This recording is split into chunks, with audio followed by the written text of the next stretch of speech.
Earlier on Tuesday, the International Cricket Council, the ICC, announced several changes to its list of playing conditions.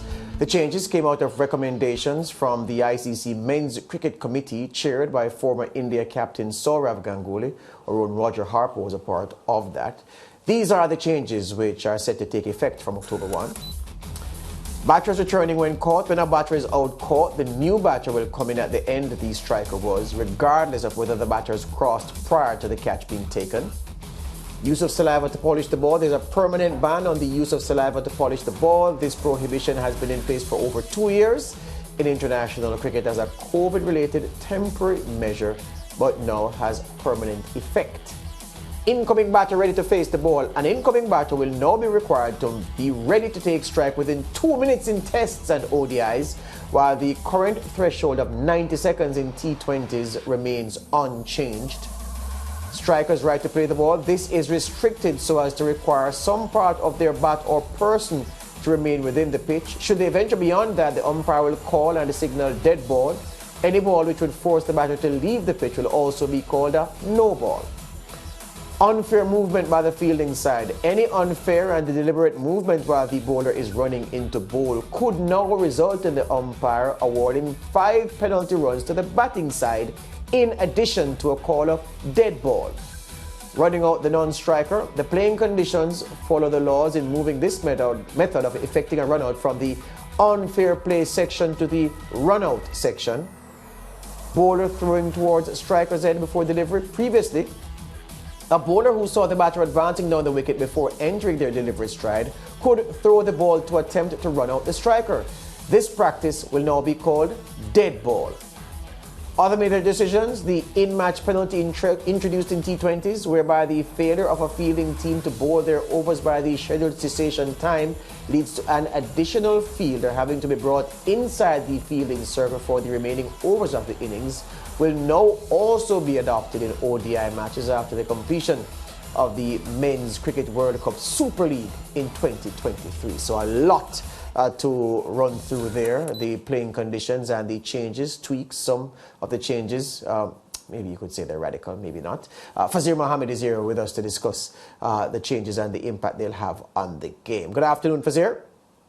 Good afternoon, and just a housekeeping note. Yes, I did enjoy my dinner last week, even though I was spewing so much bile in many different directions. But yes, because I asked you a question which unusually for you, you didn't connect with, and you just, and I said, well, you know, yeah, Faz was very upset by the whole situation, begging people to play, and unusually for him, he missed. But it's fine, we understand, it happens sometimes.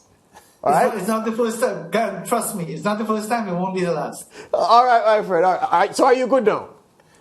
So. All right, very well. All right. So is better than bad. All right. So you've seen all of these changes that take effect from October 1.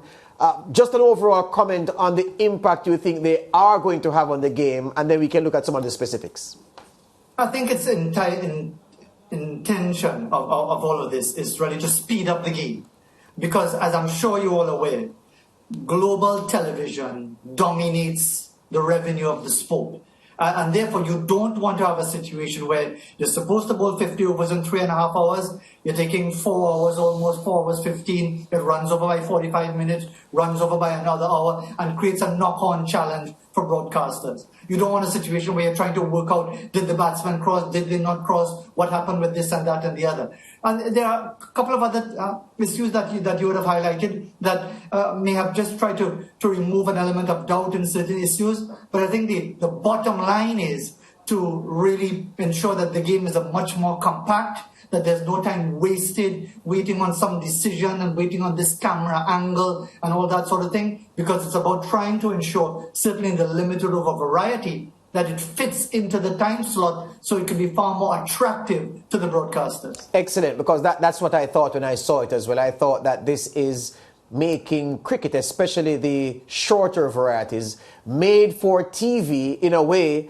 that a basketball game, barring something untoward or unforeseen, you can calculate down to the last second how much time you have to put into your program schedule for an NBA game, for a football game of both varieties, the real football and the ones that they call football in North America. A baseball game, you can work with that. But with cricket, you never know, you come out and you bowl slow deliberately, or circumstances cause you to bowl slow, or because reviews take up a lot of time and the teams use all of their reviews and there's contention and there's inconclusivity and all of that. So I thought that it was just made for TV. All right, so we're agreeing on that. When you look at some of these specifics now, and if we may get the graphic again, Mr. Producer, to look at some of the changes and whether or not these, well, to pick your brain about which of what it is that you think would have motivated the persons making the recommendations to actually forward these and say, okay, make this change. The one concerning the batsman crossing. How injurious was it, Fazeer, the status quo before the change? Because ball in the air, you cross, bowler, catch is taken, bowler comes in, runs in and bowls to the man who is now, or the woman who's now at the end where the wicket keeper is preparing. What was so injurious about that to cause this change to all the new person has to face? Well, it's a tactical thing, because think about it. You've got your tail ender at one end, struggling to survive. You need a few runs to win, a couple overs to go. You've got your senior man at the other end. The tail ender skies the ball up in the air. You know he's going to get out. But the senior man runs to the other end and crosses, so he takes strike. So there's no risk of the other tail ender with 9-10 jack facing, and therefore you've got a better chance. This is intended to remove that. So it doesn't matter if the ball touches Mars on the way back down. Basically, whoever gets out, the next batsman in replaces that individual and goes immediately on strike. Previously, you would have seen it happening over and over again, where the ball goes in the air, the senior batsman tries desperately to cross, to get on strike, to face up to the next delivery, and that was considered to have an element of unfairness about it. In essence, you're penalizing the fielding team for getting out wicket. Yeah, but here's the thing. Here's a problem I have with that. I see that as part of the natural gamesmanship in cricket, because what I equate that to is a situation in football when there is a free kick in a dangerous position. So there's likely to be, it's close enough for there to be a direct attempt at goal.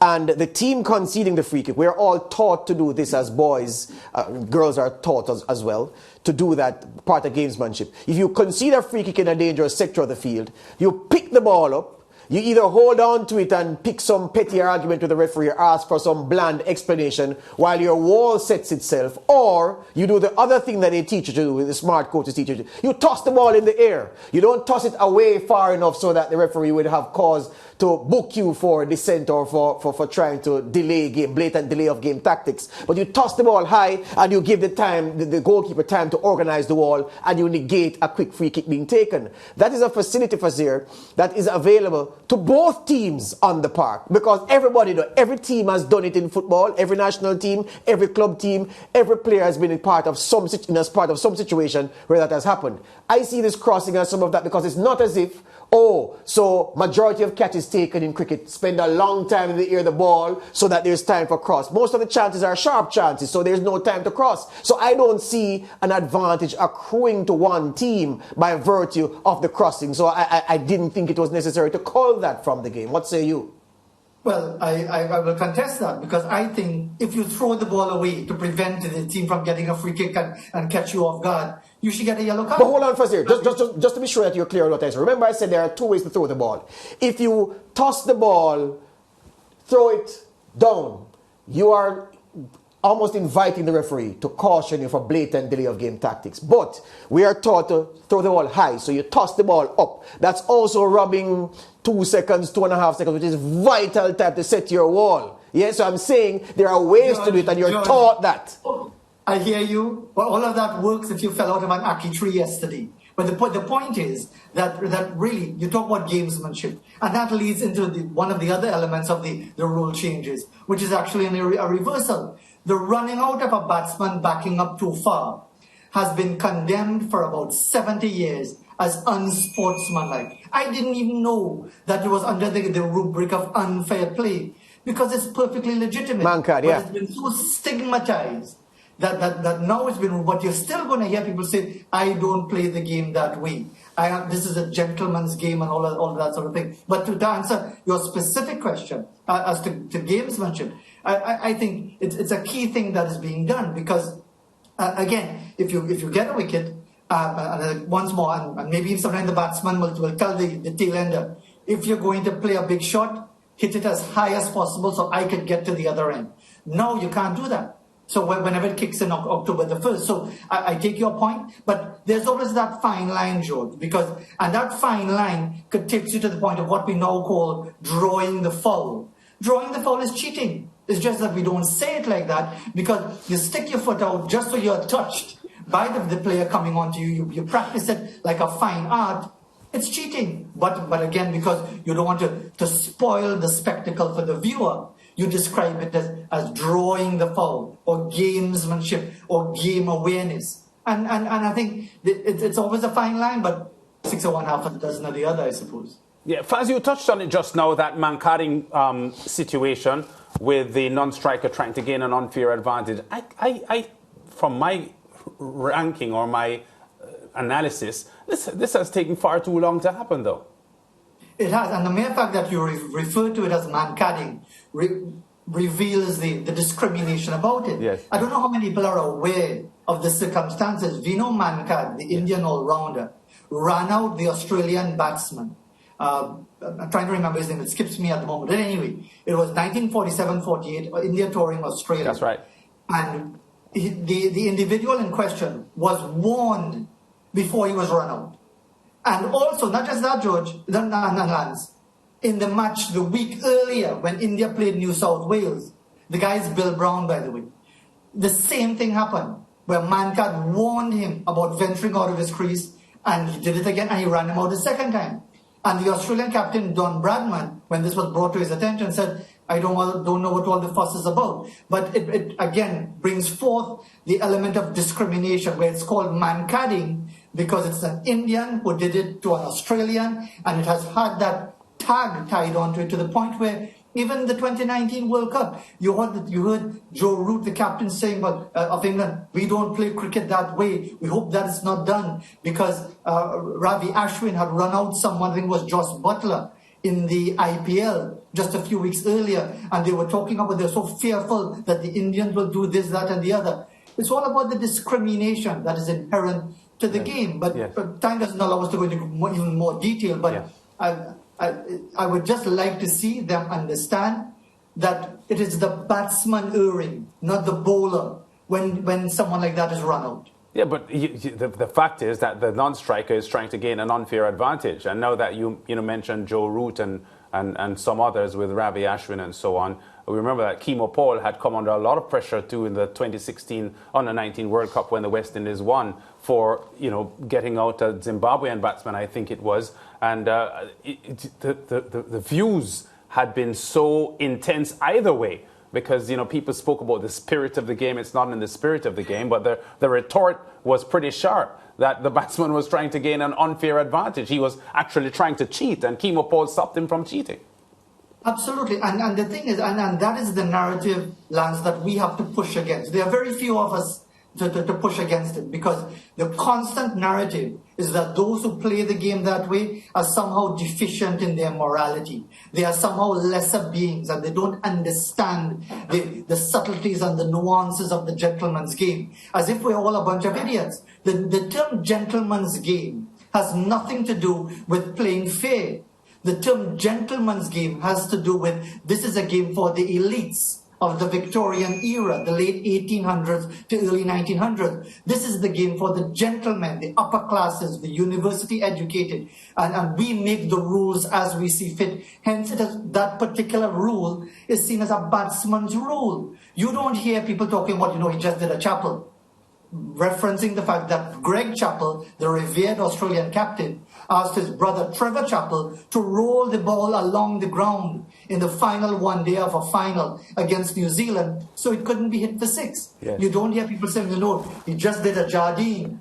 Jardine as in the Bodyline series of 1932-33, where they had all their fielders short on the leg side. Yeah. That's where we now have the rule, you can't have more than 2 fielders behind square on the leg side, because we were bowling bumpers on the line of the body to negate the effectiveness of Don Bradman. But you hear about a man card, because again, we know how this game is structured.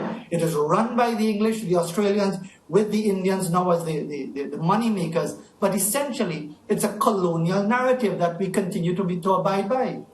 You don't sound as if you lost any sleep with the Queen dying, Faz.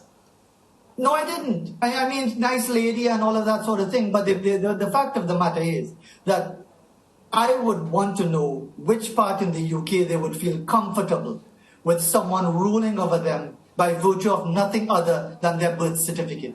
In which part of the Caribbean, of all the hundreds of thousands and maybe millions who were glued to their screens yesterday, if they were told, well, you know, we're going to remove Andrew Holness and put this person because they are of the right breeding. We're going to remove Keith Rowley and Mia Motley because these people are of the right breeding, and we've just found out they are actually the royal family of St. Vincent and the Grenadines. First, we don't want to upset you again to affect your dinner, you know. Yeah, why did you promote the man, lads? Anyway, I just felt like it, George. Yeah. He was there for the taking. We know Faz is very intense when it comes to these issues. Fazeer, thank you very much for your time, my friend. All the best to you, and appreciate your perspective all the time. And I'll try to enjoy my dinner again. There you go. You know, but on the point of gamesmanship, yes, I really think the only one is the crossing, which is the one I zeroed in on. Because it's selling neither here nor there. There's no advantage that accrues to any team that can't be exploited by another team in the same game. Because it's not as if, they have batsmen better. No. If the game is going a certain way, where it's knife edge, it doesn't matter who come in. Lara in form could walk in, or Sir Viv in prime form. If the game is so tense and the bowling team has an excellent chance in the kind of pressure cooker environment that the T20 games are, the ODI games, then it doesn't matter. The bowlers are going to fancy their chances of taking a wicket. So no advantage accrues. Yeah, in a nutshell, with the overall adjustments, I remember many years ago, the ICC and cricket administration had been heavily criticized for being too traditional and stuck in their laws and not wanting to change. I just wonder if the average cricket fan now, based on these adjustments by the ICC, feels differently, that the ICC is now willing to do things a little differently, because there were times decades ago when they were accused of just being set in the traditional way the game was played and not wanting to adjust to changing in times and the evolvement of the game. Yeah, Test cricket will die soon and everybody will be happy. All right, break time here on the SportsMax Zone. Back with more after these.